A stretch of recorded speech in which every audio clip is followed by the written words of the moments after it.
کامیابی کے لیے سب سے اہم اور سب سے ضروری چیز عقیدے کی صحت ہے، لیکن مختلف مواقع پر مختلف عنوانات سے اپنی امت کی تربیت کرنے کے لیے نبی اکرم صلی اللہ تعالیٰ علیہ وسلم نے نجات کے لیے مختلف چیزیں بیان فرمائی۔ اخلاقیات کے باب میں، روحانیات کے باب میں اور تکمیل کردار کے باب میں، وہ ساری باتیں قابل عمل بھی ہیں، قابل توجہ بھی ہیں اور ہماری روزمرہ کی ضرورت بھی ہیں۔ مختلف مواقع پر نبی پاک علیہ السلام نے مختلف چیزوں کا بیان فرمایا، اور جہاں جہاں بھی جس چیز کا بیان فرمایا وہ اپنی جگہ ایک بڑی اہمیت رکھتی ہے اور بڑی طاقت رکھتی ہے۔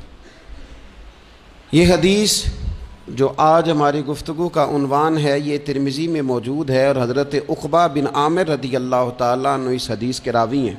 یہاں بھی انہوں نے نبی پاک علیہ السلام سے نجات کا راستہ پوچھا ہے۔ بہت ساری سوچیں، بہت سارے نظریات، بہت سارا فلسفہ، بہت سارے سمجھانے والے، بہت سارے قائل کرنے والے، اپنے اپنے انداز میں خیر کی بات بتانے والے لوگ ہر دور میں موجود رہے، لیکن بہرحال حرف آخر وہ ہے جو مدینے والے محبوب نے بیان فرمایا۔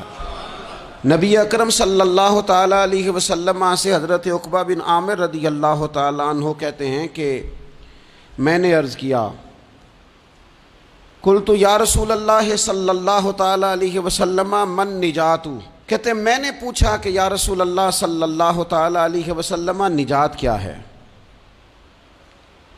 اللہ تبارک و تعالیٰ نے نبی پاک علیہ السلام کو یہ اعزاز عطا فرمایا ہے کہ حضور نہ جوامع الکلم کے ساتھ دنیا میں آئے، اور حضور فرماتے ہیں انا افصح العرب، عرب سارے ہی بڑی فصیح و بلیغ بات کرتے ہیں، کھلی بات کرتے ہیں، لیکن عربوں میں سب سے زیادہ بات کرنے کا سلیقہ اللہ نے مجھے عطا فرمایا ہے۔ یہ حضور علیہ السلام کی شان اقدس ہے کہ بہترین انداز میں حضور تھوڑے جملوں میں گہری بات، الفاظ کے لحاظ سے وہ بات مختصر ہے اور مفاہیم کے لحاظ سے اتنی وسیع ہے کہ سارے سمندر اس کے اندر سمو دیے نبی پاک علیہ السلام۔ من نجاتو، بہت بڑی بات پوچھی، بڑی وسیع بات پوچھ لی، یا رسول اللہ نجات کیا ہے، کامیابی کیا ہے، فلاح کیا ہے؟ تو نبی پاک صلی اللہ تعالیٰ علیہ وآلہ وسلم نے 3 باتیں ارشاد فرمائیں۔ سب سے پہلے حضور نے نجات کے لیے جو بات ارشاد فرمائی وہ بڑی قابل غور ہے اور سمجھنے والی ہے۔ حضور علیہ السلام نے پہلی بات ارشاد فرمائی، فرمایا اگر تو نجات چاہتا ہے تو اپنی زبان کو اپنے قابو میں رکھ، اپنے بولنے پر کنٹرول کر، تول کے بولنا شروع کر، اپنے لفظوں کی حرمت کا خیال کر۔ اپنی زبان پر جو بندہ کنٹرول پا گیا، یہ پہلی علامت ہے نجات کی۔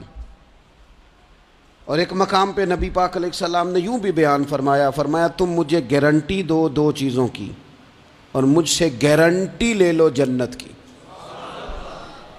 فرمایا تم مجھے اپنی 2 ٹانگوں کے درمیان شرمگاہ کی اور 2 جبڑوں کے درمیان زبان کی گارنٹی دے دو، اور میں اللہ کا محبوب ہو کے تمہیں جنت کی گارنٹی دیتا ہوں۔ پہلی بات نجات کے لیے نبی پاک علیہ السلام نے یہ ارشاد فرمائی کہ اپنی زبان کو اپنے قابو میں کر، اس پر کنٹرول کر۔ اور دوسرا فرمایا تیرا گھر تیرے لیے کافی ہے، ادھر ادھر بلا وجہ نہ گھوما کر، بغیر سبب کے بہت ساری مجالس میں نہ جایا کر، ضرورت کے لیے جائیں، خیر پانے کے لیے جائیں، اچھے ارادوں سے سفر کریں۔ گئے ہمارے صوفیاء علماء دور دراز کے سفر کیے محدثین نے، کس لیے؟ حضور کی احادیث کو جمع کرنے کے لیے، نبی پاک علیہ السلام کے فیضان سے حصہ پانے کے لیے۔ لیکن فرمایا ادھر ادھر نہ، کچھ لوگوں کو بڑا شوق ہوتا ہے، اس مجلس میں بھی جائیں گے، اس محفل میں بھی جائیں گے، اس کی بھی سنیں گے، اس کی بھی سنیں گے، نتیجہ یہ رہے گا کہ بے یقین ہو جائیں گے، اپنے گھر سے نکلیں گے، گھر گھر پھریں گے، کسی گھر کے نہیں رہیں گے۔ تیرے لیے تیرا گھر کافی ہے، اپنے گھر رہ، اپنا گھر جو ہے وہ وہ تجھے کفایت کرے، اپنے گھر میں قیام کر۔ یہ دوسری علامت ہے نجات کے لیے۔ اور تیسرے نمبر پہ نبی اکرم صلی اللہ تعالی علیہ وسلم نے فرمایا اگر تو نجات چاہتا ہے نا تو اپنی خطاؤں پہ رویا کر، اپنی خطاؤں پہ آنسو بہا، اپنے آپ پہ رو، اگر چاہتا ہے کہ بچ جائے۔ تین چیزیں نبی پاک علیہ الصلوۃ والسلام نے بیان فرمائیں، زبان کو قابو میں کرو، اپنے گھر میں قیام کرو، اور فرمایا کہ تم اپنی خطاؤں پہ رویا کرو۔ یہ تین اگر چیزیں تمہیں میسر آتی ہیں تو پھر رسول پاک علیہ السلام کی زبان فیض حق کے ترجمان سے گارنٹی مل رہی ہے کہ اللہ اس بندے کو نجات عطا فرمائے گا۔ بہت شوق ہے لوگوں کو باتیں کرنے کا، بڑی باتیں، اوئے ہوئے، جو بات بڑے مختصر لفظوں میں 2 جملوں میں بیان ہو سکتی ہے اس کے پیچھے اتنی لمبی تمہید باندھیں گے کہ اصل بات ہی رہ جائے گی بیچ میں سے۔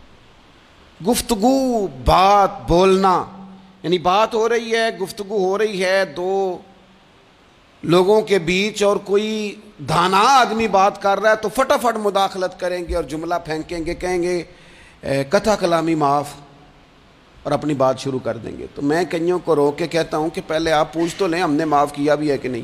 بہت باتیں کرتے ہیں بعض لوگ، بہت باتیں کرتے ہیں، اور دنیا میں جو زیادہ خطائیں ہوتی ہیں وہ زبان کی وجہ سے ہوتی ہیں۔ عملاً کوئی کسی کو کیا تکلیف دے گا، ہاتھ کوئی کسی پہ کیا اٹھائے گا، لیکن لفظوں کے تیر، جملوں کے ترش لہجے اور زبان کی کڑواہٹ، حضرت عثمان غنی رضی اللہ تعالیٰ عنہ فرمایا کرتے تھے کہ زبان تو روح کو گھائل کر جاتی ہے، بندے کو اندر سے توڑ کے رکھ دیتی ہے یہ زبان۔ بہت سارے لوگ تھے، انہوں نے بہت سارے جملے زندگی میں بولے، میں یقین سے کہتا ہوں کہ انہیں بھی پچھتاوا ہوا کہ یار مجھے یہ والا لفظ نہیں کہنا چاہیے تھا، لیکن کاش یہ بعد میں پچھتانے سے پہلے آپ سوچ لیتے۔ اور بہت سارے لوگ ایسے ہیں جو مجھے پتہ ہے جو وہ کہہ رہے ہیں وہ معافی ضمیر ان کا نہیں ہے، وہ ان کے خیالات نہیں ہوتے، لیکن وہ کہہ دیے انہوں نے، اور کہنے کے بعد اندازہ ہوا کہ یہ ہمیں کہنا نہیں چاہیے تھا۔ دوسرا ارشاد فرمایا کہ تو اس طرح کر، اپنے گھر کو نہ لازم پکڑ لے، تیرا گھر تیرے لیے بہتر ہے، تیرا گھر تیرے لیے کفایت کرنے والا ہے۔ شریعت اسلامیہ میں نا رہبانیت منع ہے، سارے حقوق چھوڑ کے بندہ گھر میں بیٹھ جائے، حجرے میں بیٹھ جائے، یہ منع ہے، لیکن کچھ دیر کے لیے وَتَبَتَّلْ إِلَيْهِ تَبْتِيلًا، سب سے کٹ کر اللہ کے ساتھ جڑ جاؤ۔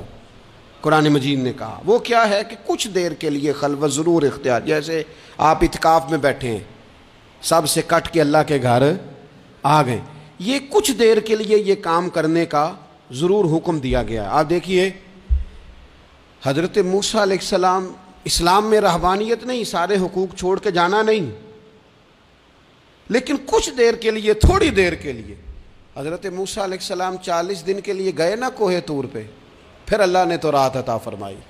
وَإِذْ وَعَدْنَا مُوسَىٰ 40 لَيْلَةً، ہم نے موسیٰ علیہ السلام سے 40 راتوں کا وعدہ لیا۔ نبی پاک علیہ السلام کتنے کتنے دن جا کے پہلے غار حرا میں بیٹھے، پھر اللہ تعالیٰ نے وحی عطا فرمائی۔ تو کچھ اپنے گھر میں وقت گزاریں، عبادت میں وقت گزاریں، اللہ کی یاد میں وقت گزاریں، سارا وقت گھومنے میں پھرنے میں ضائع نہ کر دیں۔ کچھ لوگ ایسے ہیں عبادت کے لیے بٹھاؤ تو تھکے ہوئے ہیں، اور ان سے کو کہیں جانا ہے تو وہ تیار بیٹھے ہیں، تو کچھ اوقات اپنے اس پر بھی لگائیں۔ اور تیسری بات جو ارشاد فرمائی گئی وہ یہ ہے کہ اپنی خطاؤں پہ رویا جائے۔ ہم نہ بڑا تبصرہ کرتے ہیں، بڑا رونا آتا ہے کسی کی مظلومیت پر، کسی کے دکھ پر، ملکی حالات پر، لوگوں پر، اچھی بات ہے، لیکن نجات کے لیے ضروری ہے کہ انسان اپنی خطاؤں پر بھی روئے۔ اور نبی اکرم صلی اللہ تعالیٰ علیہ وسلم نے فرمایا کہ اگر تمہیں اللہ کے خوف سے آنکھ سے اتنا قطرہ بھی نصیب ہو گیا جتنا مکھی اور مچھر کا پر ہوتا ہے، تو اللہ تبارک و تعالیٰ اتنا بھی تمہاری آنکھ سے آنسو نکل گیا تو جس طرح بھینس کے تھنوں سے نکلا ہوا دودھ دوبارہ تھنوں میں نہیں جاتا، تم بھی دوزخ میں نہیں جاؤ گے۔ اور 2 آنکھیں اللہ کو بڑی پیاری ہیں۔ یا رسول اللہ کون سی؟ فرمایا کہ جو رب کی رضا کے لیے پہرا دیتی ہے۔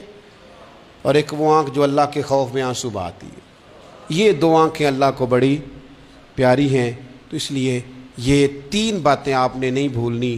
ایک تو یہ کہ اپنی زبان کی حفاظت کریں.